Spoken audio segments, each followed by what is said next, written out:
Sa ngalan ng Ama at ng Anak at ng Espiritu Santo, Amen. ang pagpapala ng ating Panginoong Kristo, ang pag-ibig ng Diyos Ama, at ang pakikipagkaisa ng Espiritu Santo, naway sumainyong lahat. At sumaiyo rin. Mga kapatid kay Kristo at mga kadiboto, muli tayo po ay tinipon ng ating Nuestro Padre, Jesus Nazareno, bilang kaanib ng angka ng Diyos. Tinipon niya ang bawat isa sa atin sapagkat mahal niya tayo. Kaya dumulog po tayo sa ating maawaing Panginoon na nagpapatawad ng lubos. Inaamin ko sa makapangyarihang Diyos At sa inyo mga kapatid, nalubha akong nagkasala sa isip, sa salita at sa gawa at sa aking pagkukulang. Kaya isinasamo ko sa mahal na Bireng Maria, sa lahat ng mga anghel at mga banal, at sa inyo mga kapatid, na ako'y ipanalangin sa Panginoong ating Diyos. Kaawaan tayo ng makapangyarihang Diyos. Patawarin tayo sa ating mga kasalanan at patnubayan tayo sa buhay na walang hanggan. Amen. Panginoon, kaawaan mo kami. Panginoon, kaawaan mo kami. Kristo, kaawaan mo kami. Kristo, kaawaan mo kami. Panginoon, kaawaan mo kami. Panginoon, kaawaan mo kami. Gloria in excelsis Deo.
Manalangin tayo. Ama naming makapangyarihan, tanang pinakamabuti iyong tinataglay. Gawin mong sa aming kaloob ay manood ang pag-ibig sa iyong ngalang, dakila at bantog, upang sa pag-unlad ng aming pagsunod sa pananampalatayang iyong ipinagkaloob, mapagyaman mo ang kabutihang iyong inihandog at ang iyong pinagyaman ay mapanatili mong lubos sa iyong pagsubaybay sa amin at pagkupkop sa pamamagitan ni Jesucristo kasama ng Espiritu Santo magpa sa walang hanggan. Amen. Magsiupo muna po ang lahat. Pagbasa mula sa aklat ng Deuteronomio. Sinabi ni Moises sa mga tao, "Ngayon, mga Israelita, upang mabuhay kayo ng matagal at makarating sa lupaing ibinigay sa inyo ng Panginoon, unawain ninyong mabuti at sundin ang tuntuning itinuturo ko sa inyo. Huwag niyo itong daragdagan ni babawasan. Sundin niyo ito ng walang labis at walang kulang. Unawain niyo ito at sunding mabuti. Sa gayon, makikita ng ibang bansa ang inyong karunungan at lawak ng pangunawa. Sa gayon, hindi nila mapipigilang sabihin ang ganito, ang bansang ito'y matalino at may malawak na pagkaunawa. Sinong Diyos ng ibang bansa ang handang tumulong anumang oras liban sa Panginoon? Aling bansa ang may tuntuning kasing inam ng mga tuntuning ibinigay ko sa inyo ngayon?" Ang salita ng Diyos. Salamat sa Diyos. Sino kayang tatanggapin sa templo ng poon natin? Sino kayang tatanggapin sa templo ng poon natin? Yaong mga masunurin na sa iyo'y nakikinig at laging ginagaway na ayon sa matuwid. Kung mangusap ay totoo sa lahat at bawat saglit, yaong gawang paniniray, hindi niya naiisip. Sino kayang tatanggapin sa templo ng poon natin? Kailanman siya'y tapat makisama sa kapwa. Sa kanyang kaibigay, wala siyang maling gawa. Hindi siya nagkakalat ng di tunay na balita at itinatampok niya ang matapat sa lumikha. Sino kayang tatanggapin sa templo ng poon natin? Hindi siya humahingi ng patubo sa pautang at kahit na anong gawi, hindi siya masuhulan. Upang yaong walang salay patawan ng kasalanan, ang ganitong mga tao'y mag-aani ng tagumpay. Sino kayang tatanggapin sa templo ng poon natin?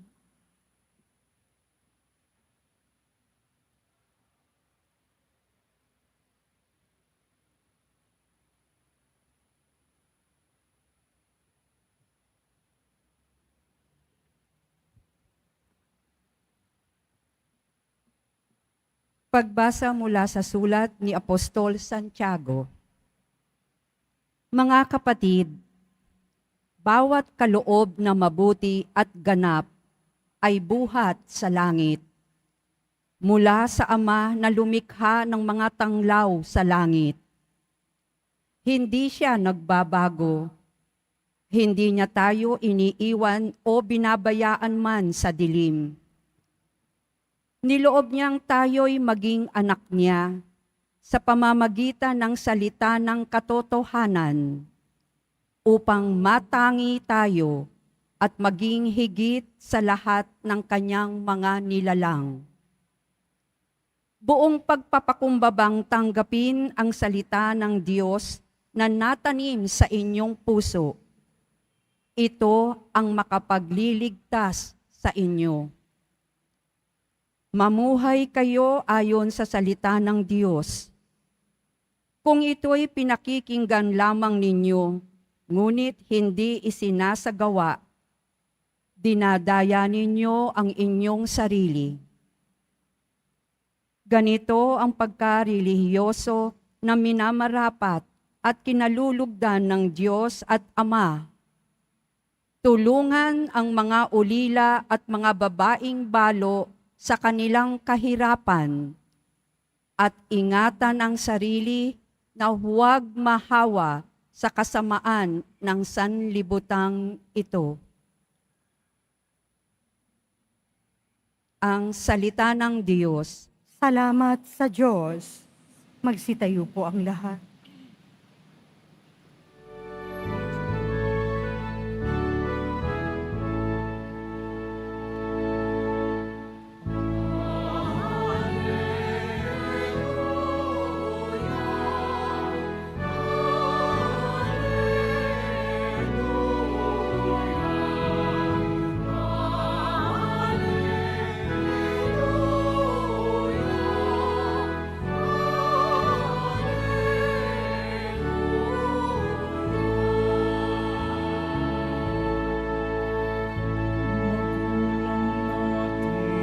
Diyos Ama, anak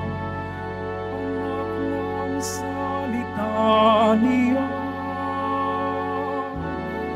tayong manggaling una.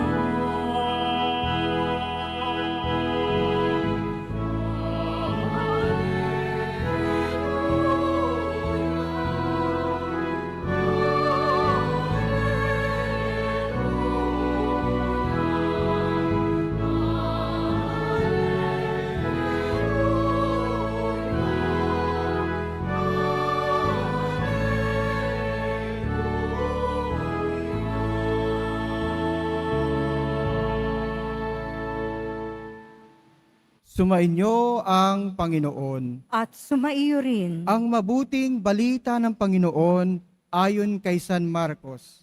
Papuri sa iyo, Panginoon. Noong panahong iyon, may mga Pariseyo at ilang eskribang galing sa Jerusalem na lumapit kay Jesus. Nakita nila na ang ilan sa mga alagad ni Jesus ay kumain nang hindi muna naghuhugas ng kamay sa paraang naaayon sa turong minana nila. Ang mga Hudyo, lalo na ang mga Pariseyo, ay hindi kumakain hanggat hindi nakapaghuhugas ng kamay ayon sa mga turong minana nila sa kanilang mga ninuno. Hindi rin sila kumakain na anumang galing sa palengke nang hindi muna ito hinuhugasan. At marami pang ibang minanang turo ang kanilang sinusunod, tulad ng tanging paraan ng paghuhugas ng mga inuman, ng mga saro, ng mga sisidlang tanso, at mga higaan. Kaya tinanong si Jesus ng mga Pariseyo at mga eskriba, bakit hindi sumusunod ang mga alagad mo sa mga turo ng ating mga ninuno? Kumain sila nang hindi man lamang naghuhugas ng kamay ayon sa paraang iniutos. Sinagot sila ni Jesus, tama ang hula ni Isayas tungkol sa inyo. Mapag-imbabaw nga kayo, gaya ng kanyang isinulat. Paggalang na handog sa akin ng bayan, ko'y paimbabaw lamang, sapagkat sa bibig at hindi sa puso, ito bumubukal. Pagpurit pagsambang ginagawa nila'y walang kabuluhan. Ang utos ng tao ay itinuturong utos ng may kapal. Niwawalang kabuluhan nga ninyo ang utos ng Diyos, at ang sinusunod ninyo'y ang turo ng tao. Muling pinalapit ni Jesus ang mga tao at sinabi sa kanila, makinig kayong lahat at unawain ang aking sasabihin. Hindi ang pumapasok sa bibig ng tao ang nakapagpaparumi sa kanya sa mata ng Diyos, kundi ang nagmumula sa kanya. Sapagkat sa loob, Sa puso ng tao, nagmumula ang masasamang isipang nagudyok sa kanya na makiapid, magnakaw, pumatay, mangalunya, mag-imbot at gumawa ng lahat ng kabuktutan tulad ng pangdaraya, kahalayan, pagkainggit, paninirang puri, kapalaluan at kahangalan. Ang lahat ng ito'y nanggagaling sa puso ng tao at siyang nagpaparumi sa kanya. Mga kapatid, ang mabuting balita ng Panginoon. Pinupuri ka namin, Panginoong Hesukristo. Magandang- Magsiupo muna po ang lahat. Magandang umaga po sa inyong lahat, mga kapatid. Naalala ko po ang sabi ng aming professor na isang Salesiano. Sabi niya po, read the text in its context. Kung mauunawaan niyo po, nasundan niyo po ang Ebanghelyo, parang wala namang masama sa sinasabi ng mga eskriba o pariseyo. Pinunalaman nila, bakit hindi naghugas ng kamay yung mga alagad ni Jesus, no? Kung matatandaan niyo po, for the past years po, nagkaroon po tayo ng pandemya, hindi po ba? Kaya maraming mga naging health conscious. Maraming naglilinis, naghugas ng kamay, and then we have this alcohol, no? Para masiguro natin na hindi lamang bakterya, kundi yung virus ay hindi makakapasok sa atin. Pero ano bang nais ipunto ng ating Panginoong Jesus ngayong araw na ito? Binibigyan din lamang niya yung utos nga ba ito ng Diyos o utos lamang ng tao? Mga kapatid, ang mga kapatid po nating Hudyo ay meron po silang napakaraming batas na sinusunod. Nandiyan na nga po example yung dietary laws. No? Marami sila at iba-iba pa. Even pag yung babae ay merong bagong panganak, etc., etc., na hindi ka pwedeng mag-worship. Pero ito sinasabi lamang ni Apo Jesus, ng Panginoong Jesus, na sana ang ginagawa ng mga tao ay yung pagsunod sa kagustuhan ng Diyos. Hindi lamang yung sinasabi ng batas o yung minana nila sa kanilang mga ninuno. Napakarami po yun kung isa-isahin po natin. Pero sana ang sinasabi ni ang Panginoong Jesus ay yung turo na dapat tignan, ito nga ba ay nakapaloob doon, yung nilalaman. Mga minamahal kong kapatid, ang conversion hindi po nangyayari sa labas. It always begins from inside, going outside. Kaya nga po, ito po yung nagpaparumi sa atin. No? Kagaya po ng mga nakaraibang helyo, kung naalala niyo po, sinabi po doon na para daw pong isang nicho, puting-puti sa labas, pero sa loob nabubulok na mga kalansay. Binibigyan din lamang nito na tignan po natin, tunghayan po natin ang ating sarili. Ngayon nasa ika-22 linggo na po tayo ng karaniwang panahon. Sabi nga nila, bare months na, nagpaparamdam na po. Hindi po si Jose Maricha nagpaparamdam, no? Hindi po yan liturgical, no? Sa lamang po yung mga practice ng mga tao. Pero mga tingnan natin this Sunday, yung ating sarili na po ngayon, okay pa bang ating puso? Nakapagkumpisal ba tayo bago tumanggap ng Eucharistia? Sapagkat yan ay connected. Mga kapatid, napaka-bless natin. Every time we attend the Mass, we are being fed in two things. Sa liturhiya ng salita na ating narinig at maya-maya sa liturhiya ng Eucharistia. Blessed na blessed tayo. Bakit? Sasabihin ng minister mamaya ng pare, ang katawan ni Kristo. Hindi sinasabi ng minister ang bangkay ni Kristo. Bakit? Sapagkat ang bangkay ay walang buhay. Kaya ang binibigay namin, katawan ni Kristo. Kaya sana kayo pong lahat, pag tinanggap ng katawan ni Kristo, mag-respond tayo. Amen. And then later on, when we go home, pagbalik natin sa ating mga tahanan, tayo naman po ay magbibigay buhay. Ang ating Panginoong Jesus, hindi lamang ibinigay ang kanyang kamay, ang kanyang mata, ibinigay niya ang kanyang sarili. Hindi lamang sa ating mga kasalanan, kung hindi ang kanyang umaapaw na pagmamahal sa sanlibutan. Ang ating sinusundan ay hindi Diyos na patay, Diyos ng buhay, at Diyos ng pag-ibig.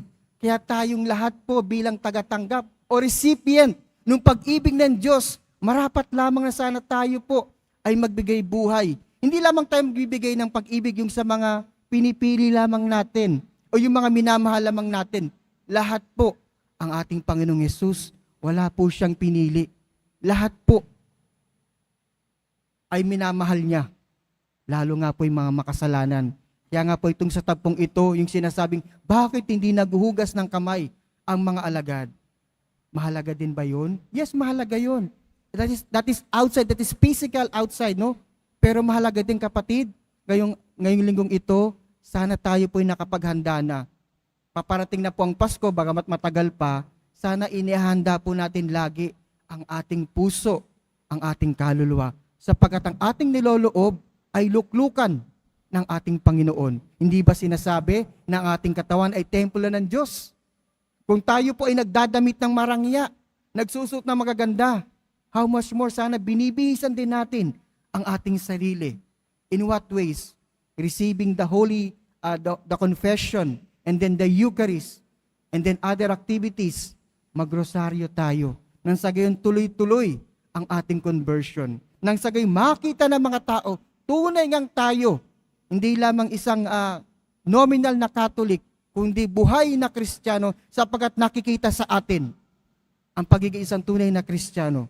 Hindi po tayo simpleng isang Katoliko, pero minamahal tayong Katoliko sapagkat nasa atin ang ating Panginoon.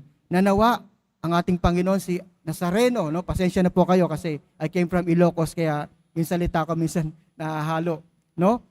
Ang ating mahal na Nazareno po ay patuloy po natin nalapitan, hingi ng dasal sa pagbubukas po ng panigbagong buwan na ito, na mahalagang tignan natin ang nilalaman po ng ating puso. Nang sa gayon, makita ng bawat isa na tayong lahat po ay kanyang tagasunod.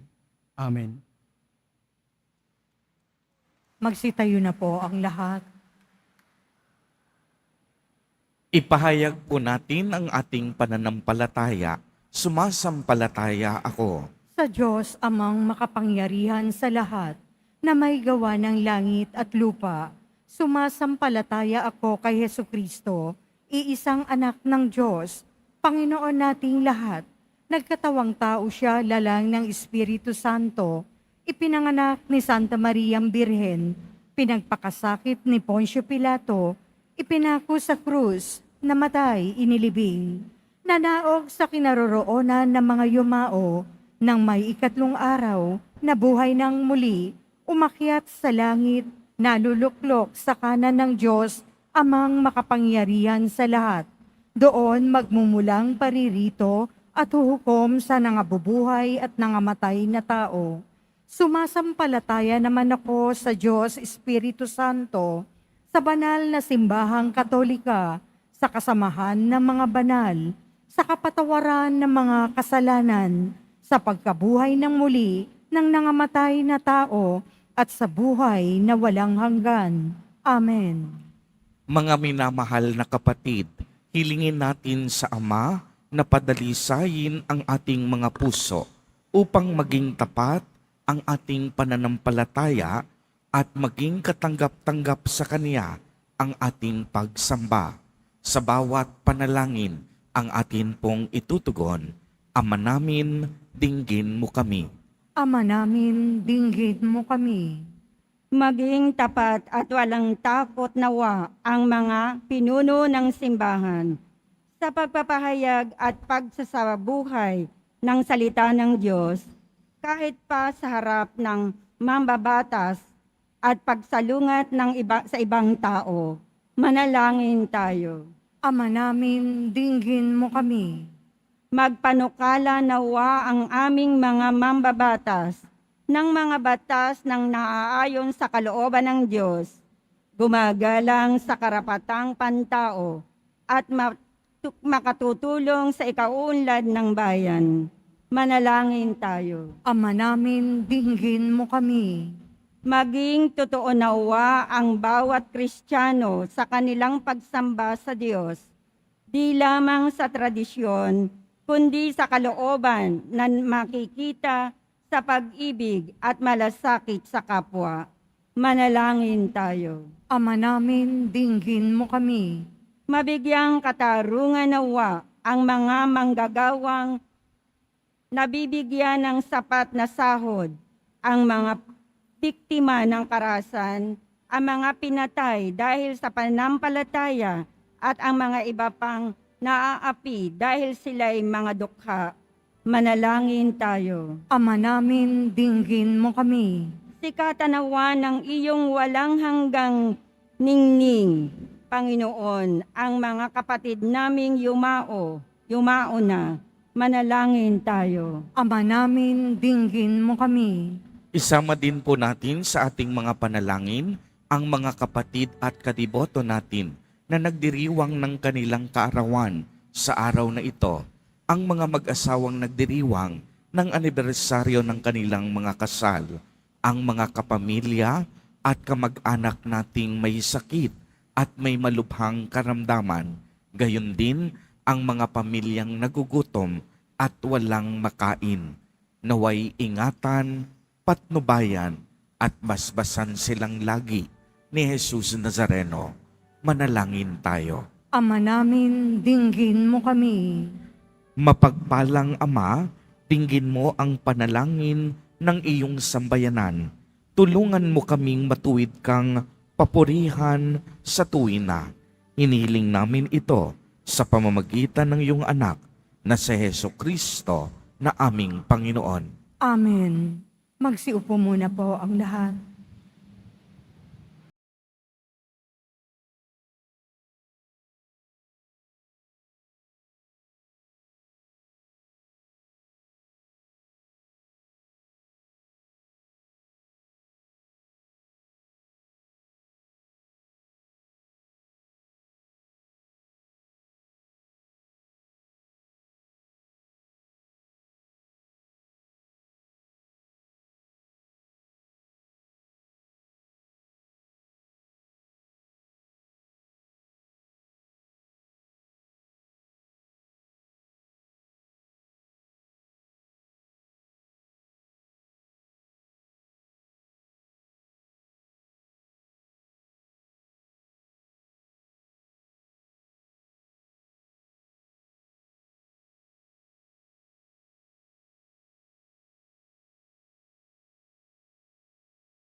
Manalangin kayo mga kapatid upang ang paghahain natin ay kalugdan ng Diyos, Amang makapangyarihan. Tanggapin nawa ng Panginoon itong paghahain sa iyong mga kamay, sa kapurihan niya at karangalan, sa ating kapakinabangan at sa buong sambayanan niyang banal.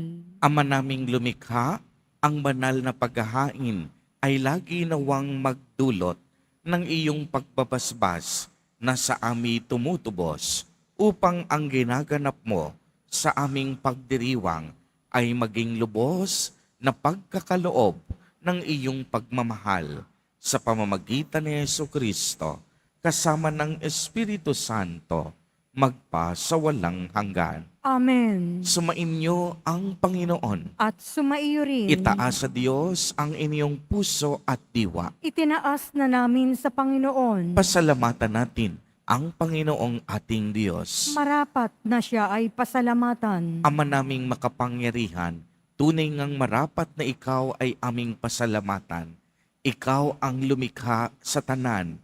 Ikaw ang nagtakdang magkaroon ng gabi at araw. Gayon din ng tag-init at tag-ulan. Ikaw ang humubog sa tao bilang iyong kawangis na mapagkakatiwalaang mga siwa sa daigdig. Ikaw ngayoy pinaglilingkuran sa pagganap sa pananagutan ng iyong pinagtitiwalaan sa pamamagitan ng anak mong mahal. Kaya kaisa ng mga anghel na nagsisiawit ng papuri sa iyo nang walang humpay sa kalangitan, kami nagbubunyi sa iyong kadakilaan.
Masilong po ang lahat. Ama naming banal, ikaw ang bukal ng tanang kabanalan, kaya't sa pamamagitan ng iyong Espiritu ay gawin mo pong banal ang mga kaloob na ito upang para sa amin ay maging katawan at dugo ng aming Panginoong Kristo. Bago niya pinagtiis ang kusang loob na maging handog, hinawakan niya ang tinapay, pinasalamatan kaniya, pinaghati-hati niya iyon, iniabot sa kaniyang mga alagad at sinabi, "Tanggapin ninyong lahat ito at kanin. Ito ang aking katawan na ihahandog para sa inyo."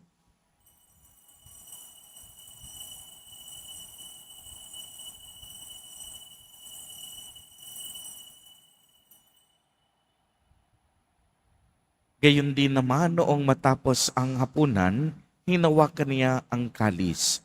Muli kanyang pinasalamatan. Iniabot niya ang kalis sa kaniyang mga alagad at sinabi, "Tanggapin ninyong lahat ito at inumin. Ito ang kalis ng aking dugo, ng bago at walang hanggang tipan. Ang aking dugo na ibubuhos para sa inyo at para sa lahat sa ikapagpapatawad ng mga kasalanan. Gawin ninyo ito sa pag-alaala sa akin."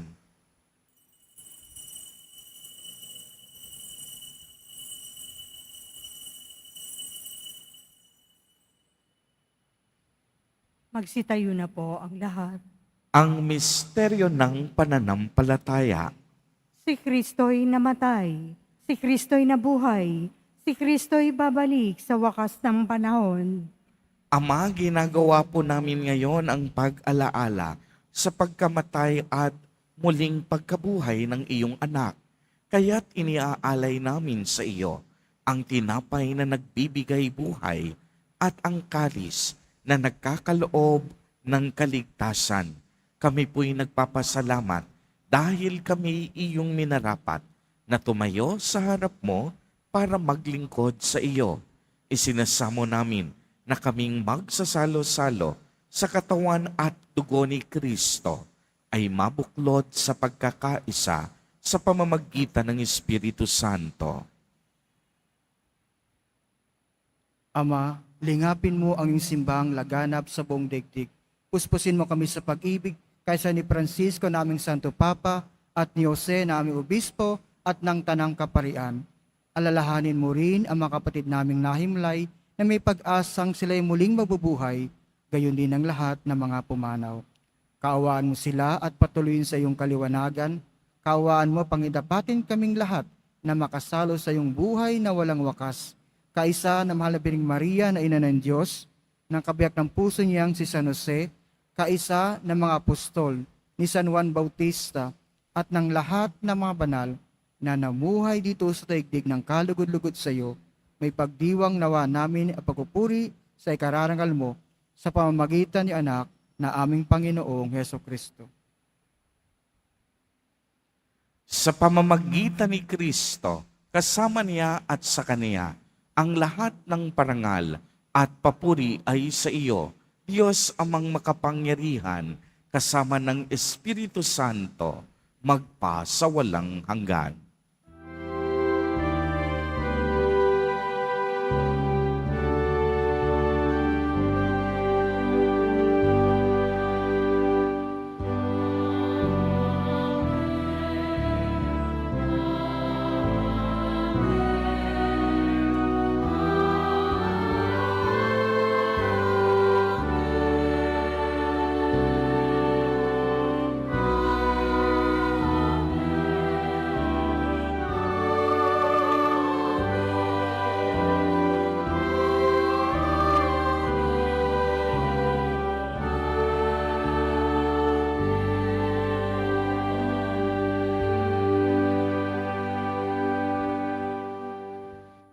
Sa tagubilin ng mga nakagagaling na utos at turo ni Jesus na Panginoon natin at Diyos, ipahayag natin ng lakas loob.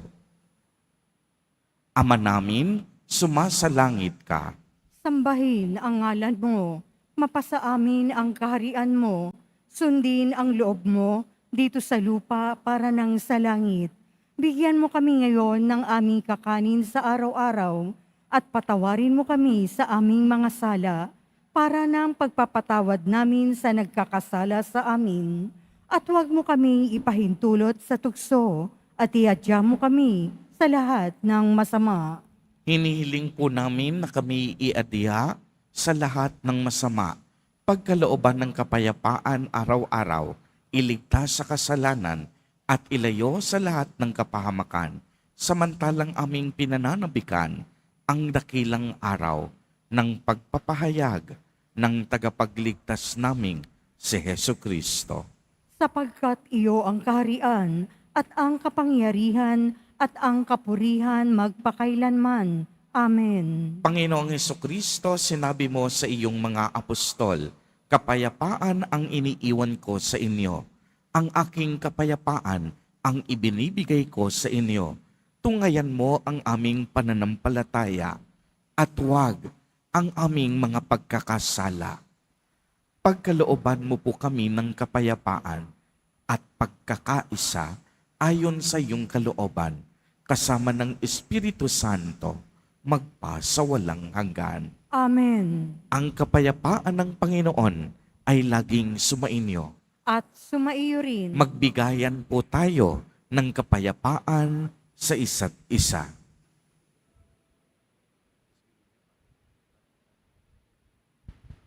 Kordero ng Diyos na nag-aalis ng mga kasalanan ng sanlibutan, maawa ka sa amin. Kordero ng Diyos na nag-aalis ng mga kasalanan ng sanlibutan, maawa ka sa amin. Kordero ng Diyos na nag-aalis ng mga kasalanan ng sanlibutan, ipagkaloob mo sa amin ang kapayapaan. Magsiluhod po ang lahat.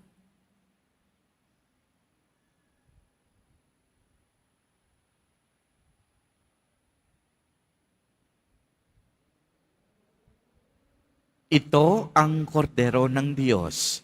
Ito ang nag-aalis ng mga kasalanan ng sanlibutan.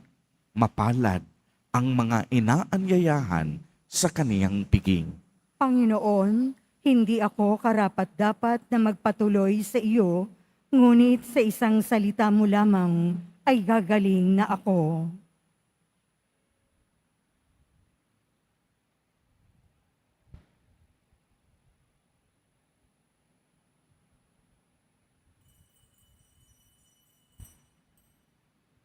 Para po sa lahat ng tatanggap ng banal na komunyon, sasagot po tayo ng amen. Pagkasabi ng pari o ng lay minister ng katawan ni Kristo at isubo agad sa bibig bago umalis sa harapan ng pari o lay minister. Sumunod po tayo.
Magsitayo na po ang lahat. Manalangin tayo. Ama naming mapagmahal, kaming nagsalo-salo sa pagkain mong bigay, ay humihiling ng lakas mong inilaan upang ang kagandahang loob namin ay madagdagan sa paglilingkod namin sa iyong kadakilaan na nagpapaalab sa pag-ibig namin sa kapwa-tao sa pamamagitan ni Hesu Kristo, kasama ng Espiritu Santo, magpasawalang hanggan. Amen. Bago po ang huling pagbabasbas, unang-una po ay pasalamatan po natin si Reverend Father Anthony Paul Sabater ng Order of the Friar Minor Conventual. Si Father po ay naka-assign pa at galing sa Ilocos Sur. Kaya palakpakan uli natin dahil napakalayo pa ng kaniyang nilakbay para makapiling natin sa umagang ito. Gayon din po ang aming pasasalamat sa bawat isa sa inyo, mga kapatid kay Kristo, mga kadiboto, at sa ating mga online viewers, sa inyong walang patid na pagtulong, pagbabahagi ng inyong mga donasyon. Patuloy pa rin po ang panawagan ng Basilica Minor at Pambansang Dambana ni Jesus Nazareno para sa inyong mga tulong, mga kaloob, mga donasyon, mga ayuda tulad ng bigas, kape, noodles, at mga dilata. At ang inyong mga binabahagi ay ang siya naman naming itinutulong at iniaabot din sa ating mga kapatid at kadiboto na masigit na nangangailangan, sa mga kapatid nating naghihirap, sa mga biktima ng kalamidad at ng mga trahedya. Gayon din ang mga kapatid nating nasa lansangan. Tunay ngang ang ating debosyon, tinutulak at tinuturuan tayo na magmalasakit sa kapwa at magmisyon. Mga kapatid kay Kristo, lagi din po nating tatandaan na ang Diyos hindi tumitingin sa makalupang karunungan at sa pisikal na kagandahan. Tumitingin siya sa kalinisan at kagandahan ng ating puso't kalooban.